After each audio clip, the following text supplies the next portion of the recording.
Bonsoir, dans ce journal, nous parlons de la cotation d'emprunt obligataire de la République du Tchad, dénommée État tchadien 6% net 2013-2018, travaux présidés par le directeur général de la BVMAC, Bourse des valeurs mobilières de l'Afrique centrale, Pascal Wagny-Ambourouet. Et puis, fin du séminaire gouvernemental à Franceville, chef-lieu de la province du Haut-Ogooué. Le chef de l'État, Ali Bongo Ondimba, a regagné Libreville ce matin. Bienvenue dans cette édition d'information de 20h. Le président de la République, chef de l'État, Ali Bongo Ondimba, a regagné Libreville ce matin au terme des travaux du séminaire gouvernemental. Il a été accueilli à l'aéroport international Léomba par le Premier ministre, chef du gouvernement, le professeur Daniel Onaondo. Bienvenue Miko, Hervé Mangumba, Anissé Sababoubou de la presse présidentielle. Le gouvernemental s'achève. À bord de cet avion présidentiel en phase de roulage, le président de la République et chef de l'État de retour de Franceville. La rencontre de la capitale provinciale du Haut-Ogooué s'est soldée par une série de recommandations pour accélérer le processus de réforme au Gabon. En première ligne, dans cette démarche, le numéro 1 du Gabon indique la voie à suivre.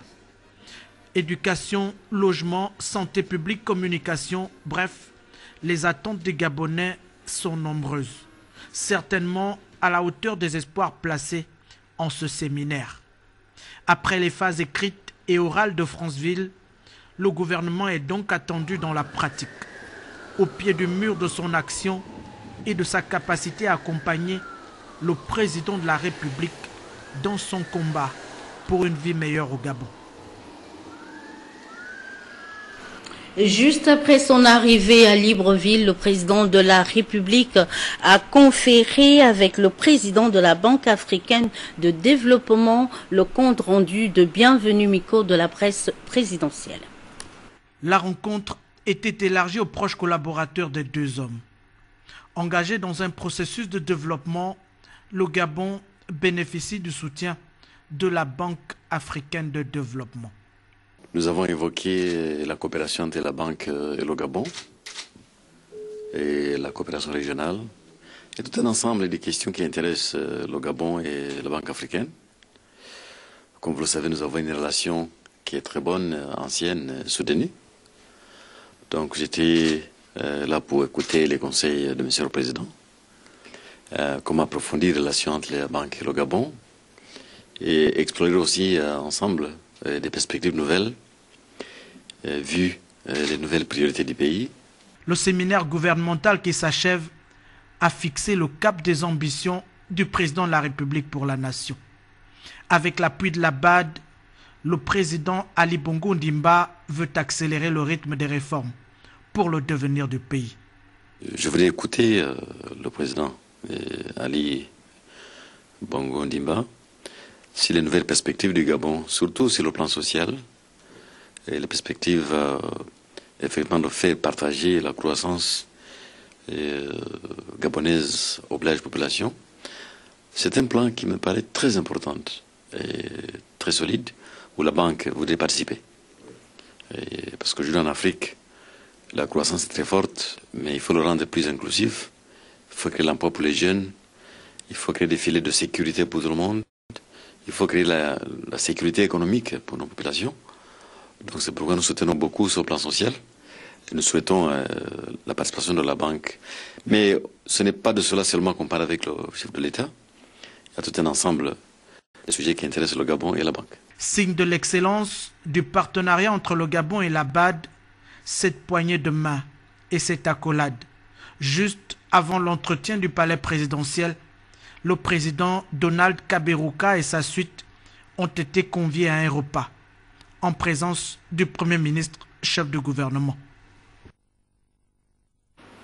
Rencontre de haut niveau à Abuja au Nigeria sur le thème conférence internationale sur la sécurité, la paix et le développement agenda du 21e siècle. L'analyse d'Eldaneli Kumba Igor Omunza de la presse présidentielle. Une trentaine de chefs d'État du monde et de délégations attendus à Abuja autour du président nigérien Goodluck Jonathan. Ils vont discuter autour des questions d'actualité. Paix, sécurité et développement. Paix et sécurité, des sujets sans lesquels aucun développement n'est possible. Réunir leurs idées pour une lutte plus efficace contre le terrorisme. C'est ce que recherche le président nigérien. Il voudrait attirer l'attention de ses pairs sur la nécessité d'efforts concertés pour une mise en place des moyens plus redoutables. Car il faut débarrasser l'Afrique des actes criminels pour penser le futur dans un climat serein et non délétère, comme celui dans lequel de nombreuses populations sont plongées aujourd'hui. Au Nigeria même, au Mali, en Centrafrique, pour ne citer que ces cas. C'est dire que le continent fait face à un défi, celui de l'insécurité galopante, qu'il faut maîtriser pour ne pas sombrer dans la pauvreté. Ce sont donc des questions de l'heure qui sont traitées à cette conférence sur l'insécurité. Une conférence qui entre dans le cadre des activités du centenaire du Nigeria. L'événement permettra de valoriser l'histoire du pays et les réalisations enregistrées depuis 1914, date de la réunification des protectorats du Nord et du Sud par les Britanniques, à 2014, en passant par le 1er octobre 1960, moment de l'acquisition de l'indépendance. Ici, c'est toute la population nigériane, estimée à 170 millions d'âmes en 2013, qui est invitée à célébrer le centenaire ce 28 février. Notre centre d'intérêt se focalise aussi ce soir sur la cérémonie officielle de cotation d'emprunts obligataires de la République du Tchad à la Bourse des valeurs mobilières d'Afrique centrale. C'est le directeur général de la BVMAC, Pascal Wagné-Ambouroué, qui a présidé ces travaux en lieu et place du président du conseil d'administration empêché sur les lieux, Tatiana Miko Yvette Legouo-Kossa. Le Tchad, pays d'Afrique centrale, plus que déterminé à devenir un pays émergent à l'horizon 2025. Un engagement politique qui nécessite un investissement financier non négligeable. La BVMAC, la Bourse des valeurs mobilières d'Afrique centrale, apparaît donc ici comme un moteur indispensable pour la réalisation de ce projet. La présente cérémonie officielle d'emprunt obligataire de l'État tchadien implique donc un emprunt financier du Tchad à la BVMAC à hauteur de 32 milliards de francs CFA pour un remboursement du capital en l'espace de 5 ans. Un emprunt obligataire, c'est un prêt à long terme, demanderesse de capitaux, donc pour les sociétés, pour les États et pour ce que l'on appelle les contreparties nationales ou les collectivités publiques qui souhaitent avoir des fonds pour financer un certain nombre d'investissements.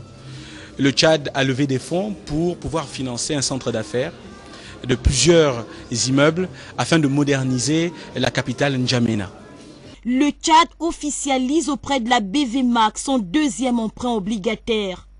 Après la première cotation en octobre 2011, le présent emprunt obligataire vise à poursuivre le processus de modernisation d'infrastructures entamé dans le pays. La mise en œuvre de ces programmes politiques requiert un rattrapage social permettant à chaque Tchadien d'avoir un accès à une nourriture abondante et saine, aux services sociaux de base de très bonne qualité, à un logement décent et à une formation adéquate. Je voudrais exprimer encore une fois, au nom du gouvernement de la République du Tchad, toute ma gratitude au président de la République, chef de l'État, son Excellence Ali Bongo Ondimba, pour la marque d'attention particulière dont nous avons bénéficié jusqu'ici. La cérémonie officielle de cotation d'emprunt obligataire de l'État tchadien a vu la présence des chefs de mission diplomatiques, des représentants d'organismes internationaux et des directeurs généraux des institutions bancaires. Cet emprunt obligataire de la République du Tchad a été également rehaussé par la présence du secrétaire général du ministère de l'économie, Jean-Philippe Ndon-Biyogo, et du secrétaire général de la COSUMAF. Des précisions dans ce récit de notre consoeur Tatiana Miko. Le Tchad est le premier État de la zone CEMAC à réaliser une deuxième opération d'emprunt obligataire auprès de la BVMAC, la Bourse des valeurs mobilières d'Afrique centrale. Un réel motif de satisfaction pour le marché financier régional qui voit en cela une avancée progressive vers la modernité du financement des économies des États d'Afrique centrale. Le marché financier sous-régional se doit d'être dynamique, intégré et prospère. Nous n'avons pas de raison de ne pas y parvenir si nous nous mettons ensemble, régulateurs, acteurs commerciaux et États, autour d'une vision stratégique bien conçue. Je réitère ici l'attente du marché financier régional de voir les États s'impliquer chaque jour davantage. Pour sa part, le Gabon soutiendra le projet de caravane BVMAC, présenté à la Commission nationale sur l'agenda de la présidente de la République gabonaise de la CEMAC l'année dernière, et qui se veut être une réponse à la demande du chef de l'État gabonais, son Excellence Ali Bongo Ondimba, de mettre en place un cadre structurel et analytique visant à accompagner et à répondre de manière objective aux différents chantiers nécessaires au renforcement de l'intégration régionale. S'en est suivi la présentation des résultats techniques, puis du geste symbolique marquant la deuxième opération d'emprunt obligataire de l'État tchadien. Et pour clore le tout, le directeur général de la BVMAC, Pascal Ouani Ambouroué, a offert des présents respectivement aux représentants du Premier ministre tchadien et au secrétaire général du ministère de l'économie. C'est ici une invite aux autres CEMAC à emboîter le pas du Gabon et du Tchad dans le processus de modernisation du marché financier sous-régional. Par ailleurs, la Chambre de commerce, d'agriculture, d'industrie, des mines et de l'artisanat du Gabon vient d'abriter une rencontre entre les responsables de cette institution et les opérateurs gabonais. Les échanges ont porté sur les opportunités d'affaires du secteur sur place. Paulin Siaki et Pierre Claver est là. La Chambre de commerce du Gabon, par ce concept baptisé les petits déjeuners qu'elle vient d'initier, crée un espace de rencontre et d'échange entre acteurs du développement économique, pouvoir public, société civile, créateurs ou développeurs de projets. C'est dans cette optique que les responsables de cette institution ont échangé avec les jeunes entrepreneurs gabonais sur les opportunités qu'offre leur secteur. Une fois qu'on crée, après il faut pouvoir communiquer. Là, je viens de constater qu'il y a de nombreuses entreprises qui existent dans plusieurs secteurs d'activité, seulement on ne les connaît pas souvent. Et donc, il y a des clients qui ont peut-être besoin de ces services, mais on ne les connaît pas. Il faut qu'on arrive là dans ce type de forum pour pouvoir savoir qu'il y a des compétences spécifiques dans des domaines bien pointus. Nous inaugurons aujourd'hui, on va dire, une série de rencontres que la Chambre de commerce va abriter assez régulièrement. Nous allons commencer dans un premier temps par des rencontres trimestrielles et nous avons l'ambition d'en faire des rencontres mensuelles.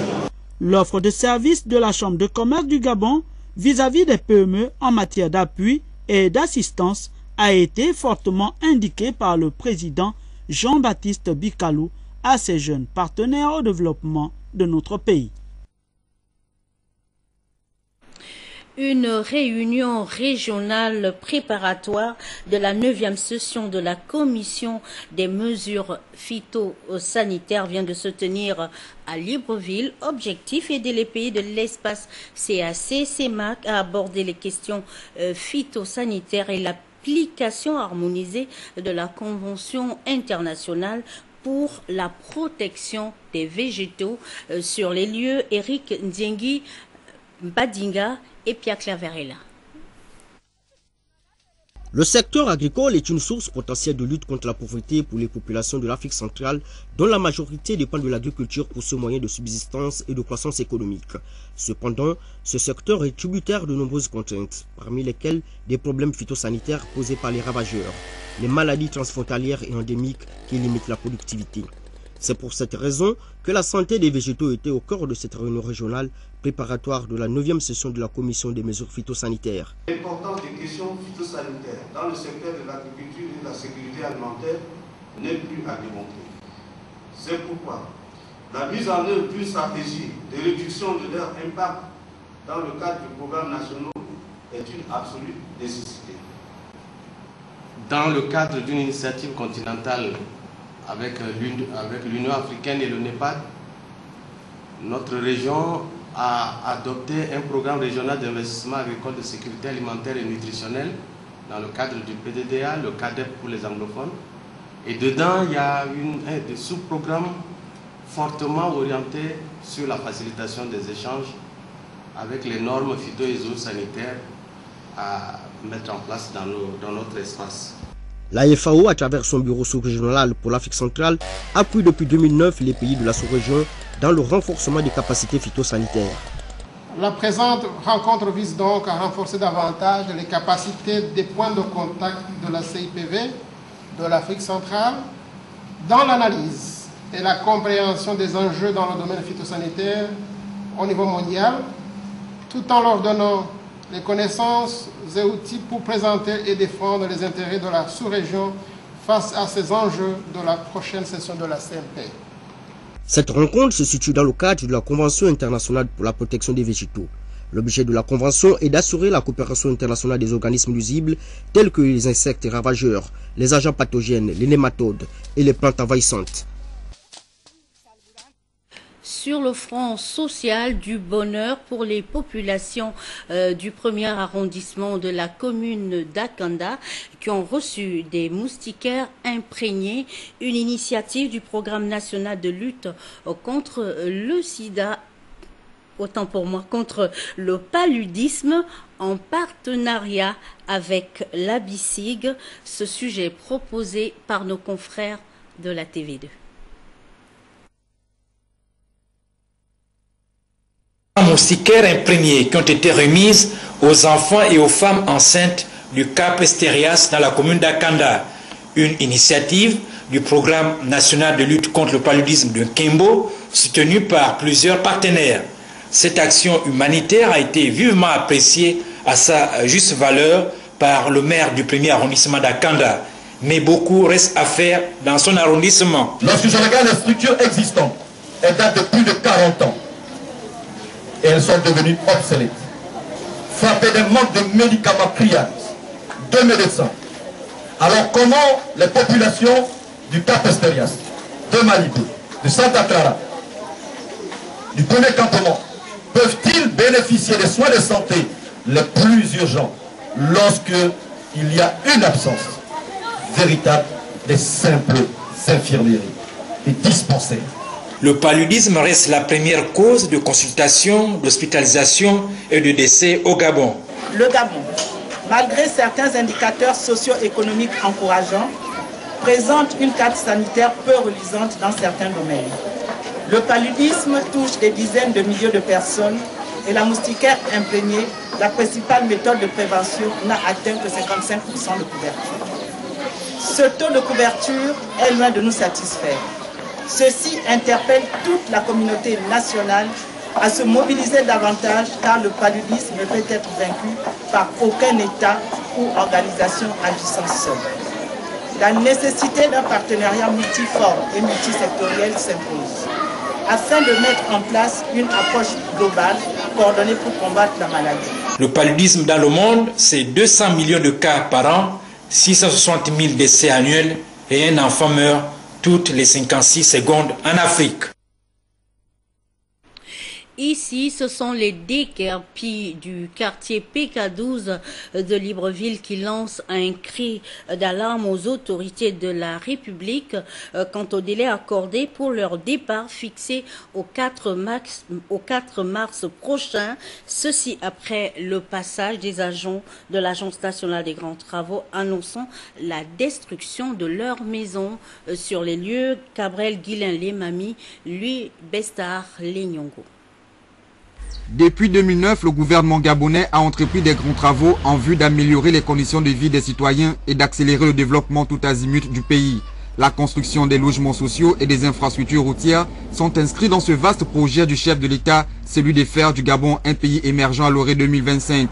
Dans le cadre du développement des infrastructures routières au Gabon, les opérations de démolition des logements situés de part et d'autre des voies, comme ici au PK12, sont en cours de réalisation.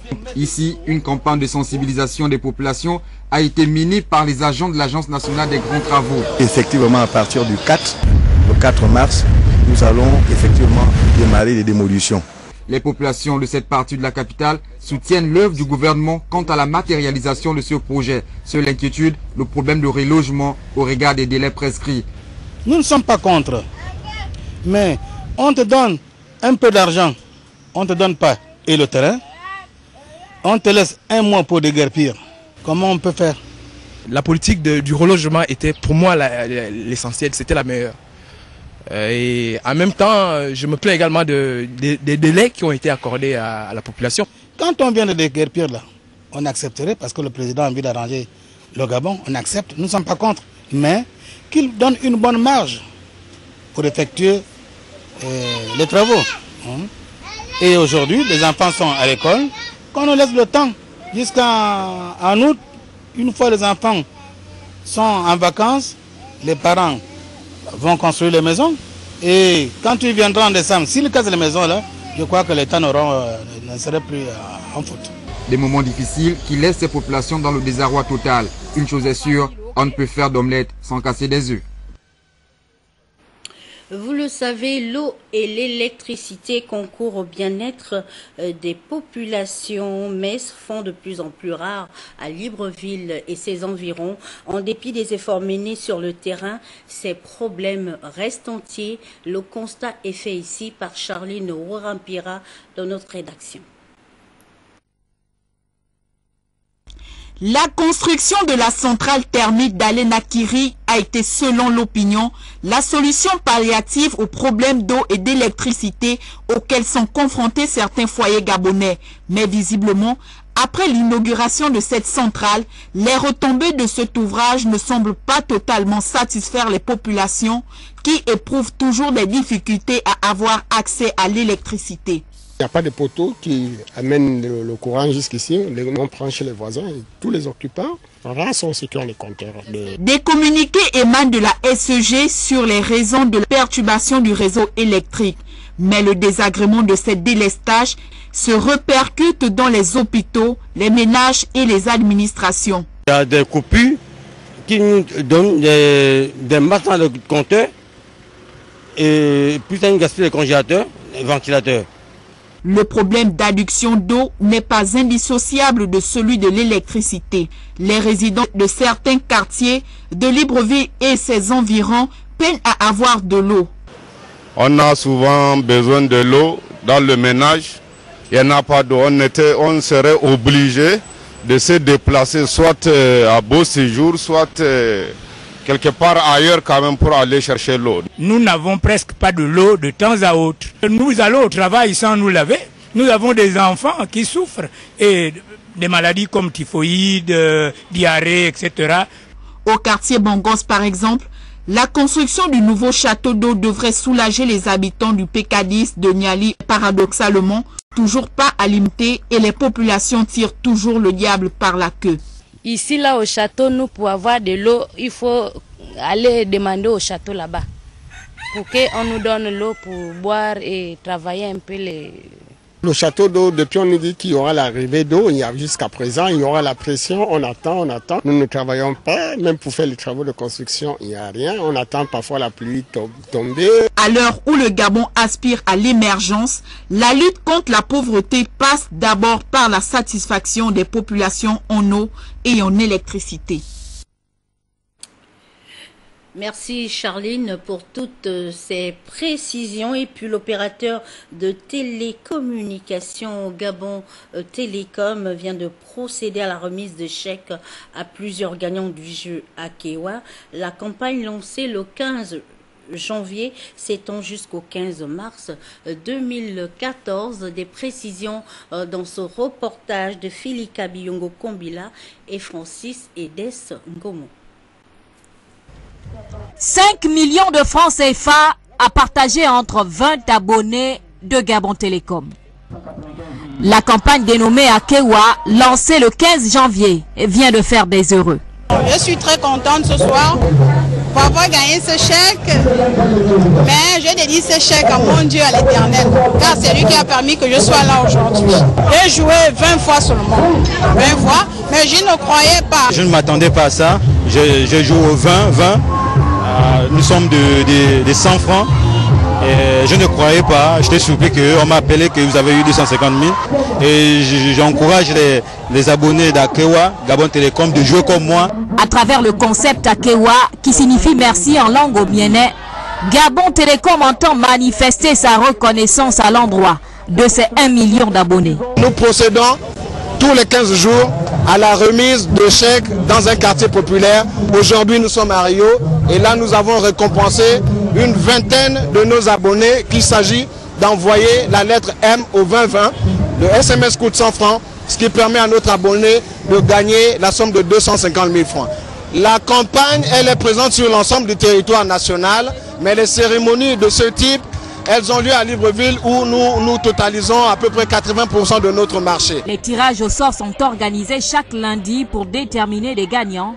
Mais une question demeure, qui remportera le lot majeur de cette tombola? Cette voiture d'une valeur de 69 millions de francs CFA. Une question qui trouvera certainement une réponse lors du tirage au sort final le 17 mars prochain. Filika Biyongo Kombila coordonne cette édition d'information. Sur ce plateau, un invité, Monsieur Mick Moubeba Londo. Bonsoir. Vous êtes rapporteur général à la CNAP et vous êtes ici pour une communication en rapport avec l'organisation prochaine des élections locales. C'est exact. Communication de la Commission électorale nationale autonome et permanente, CNAP. Dans le cadre de l'organisation des élections partielles, des membres des conseils départementaux et conseils municipaux, faisant suite à l'annulation par la Cour constitutionnelle des résultats du scrutin du 14 décembre 2013 dans le premier arrondissement de la commune d'Ovendo, province de l'Est-Hier, le département de la Loueti-Bibaka, Malinga, province de Langounié, la commune de Mimongo, province de Langounié, et la commune de Lebamba, province de Langounié. La Commission électorale nationale autonome et permanente a procédé comme suit à la nomination des présidents des commissions électorales locales concernées. Commission provinciale électorale de Langounié, M. Alfred Ndiabanda. Commission communale électorale d'Ovendo, M. Fiacre Béranger Toumbiri. Commission départementale électorale de la Loueti-Bibaka, Malinga, M. Bouka Mombo. Commission départementale électorale de Logulu, Mimongo, Madame Clarisse Mbumba. Commission départementale électorale de la Loueti-Wanou, Lebamba, M. Patrice Kikson Kiki. Par ailleurs, la Commission électorale nationale autonome et permanente, réunie en assemblée plénière ce mercredi 26 février 2014, a fixé comme suit le calendrier électoral. Date limite de dépôt des déclarations de candidature auprès des commissions électorales locales, le vendredi 14 mars 2014 à 18 h.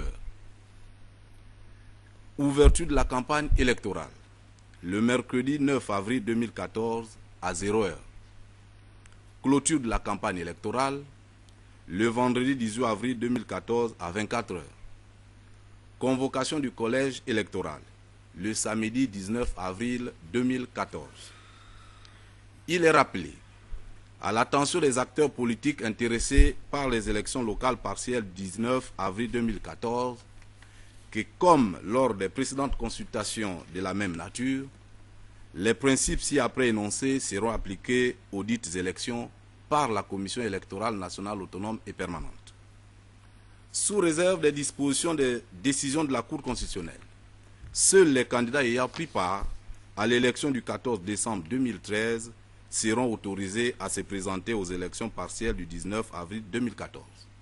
Toutefois, les partis politiques disposent de la faculté d'investir des personnes différentes.